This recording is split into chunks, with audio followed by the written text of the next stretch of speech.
వెన్నెముక అన్నారు, వెన్ను విరిచేశారు. చంద్రబాబు తీరే అంతా ఉరికిస్తాడు. ఈలోపే కాళ్లకు అడ్డంగా కర్ర పెడతాడు. రాజకీయాల్లో ఆయన వాడుకోని కులం లేదు, మోసం చెయ్యని మతం లేదు. మాకు బీసీలే వెన్నెముక అని పదే పదే చెప్పే చంద్రబాబు సరిగ్గా ఎన్నికల వేళ టికెట్లు ఇచ్చే సమయంలో అదును చూసి బీసీలకు వెన్నుపోటు పొడిచారు. ఇన్నేళ్లుగా బీసీలను కేవలం ఓటు బ్యాంకుగా మాత్రమే చూస్తూ వస్తున్న చంద్రబాబు టికెట్లు ఇవ్వాల్సి వచ్చేసరికి మొండిచేయి చూపిస్తున్నారు.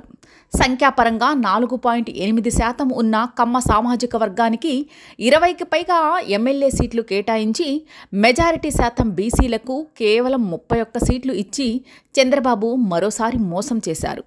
వైసీపీ మాత్రం గత ఎన్నికల్లో బీసీలకు 41 సీట్లు కేటాయిస్తే ఈసారి 48 సీట్లు కేటాయించింది. అంతేకాదు 25 ఎంపీ స్థానాల్లో 5 రిజర్వ్ నియోజకవర్గాల్లో మినహా 11 స్థానాల్లో బీసీ అభ్యర్థులను నిలబెట్టి వారిని గౌరవించింది.